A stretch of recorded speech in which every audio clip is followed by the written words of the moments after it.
in terms of handling plastics. You buy a small 1 cedi worth of porridge. It is put in a plastic container, a white one.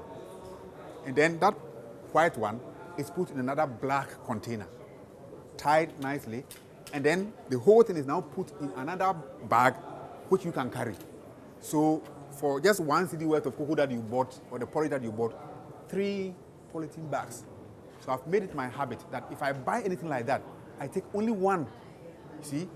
Now, it's our behavior. If we're able to actually handle this menace very well, that would be fine. But the way we behave, throwing plastic bags around, I was in an organization and we actually decided that we are not going to use plastic cups anymore because people come to the office, they drink, like we have here around this place, they drink and they put a plastic container there. So if you have 100 people visiting the office, they are all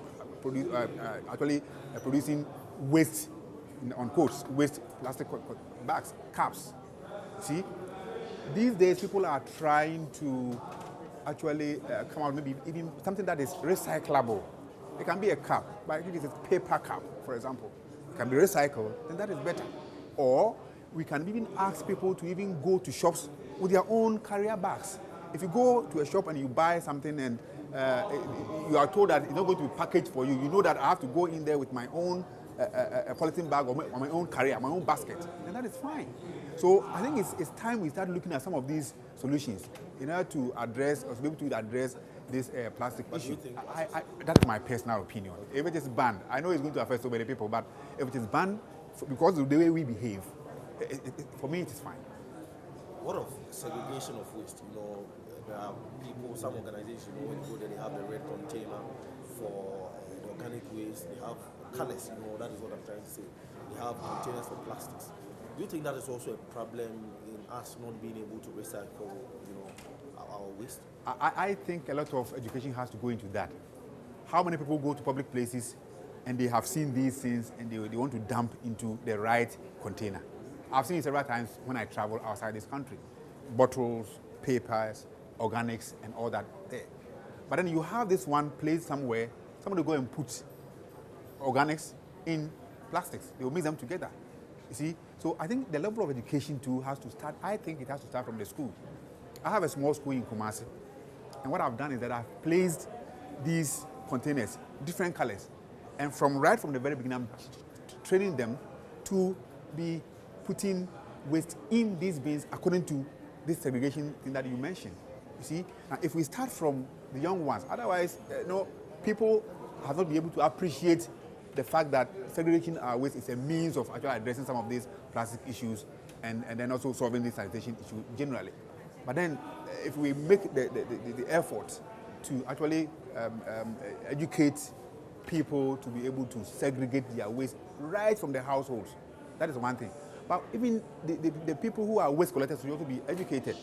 If I segregate my waste, okay, into maybe 3 different bins, organic, plastics, bottles, and they come and they'll put everything again into one big truck, what have we done? So what it means is that we need to actually educate ourselves, try to say, I know some examples are working in some parts of even Accra here, right? I know Jekora Ventures is practicing this where he said even from households, people trying to segregate their waste into different fractions. But I think the education has to go more. That's Accra. What about Bolga? What about Cape Coast? What about Takrady? What about other parts of the country? The education should be widened a bit. Right. The laws are there. We have the laws sitting in our books, but the implementation is a problem. You see, enforcement is the issue. Okay, if somebody throws out maybe plastics around, what is the sanction? It's our attitude. What we do is that we just let the person go, and that is it. I saw one day on TV where one municipal chief executive actually asked somebody who dumped refuse on the street to be cleaning. At least people should be made aware that if you indiscriminately dump refuse into the environment, there are sanctions and they have to be enforced.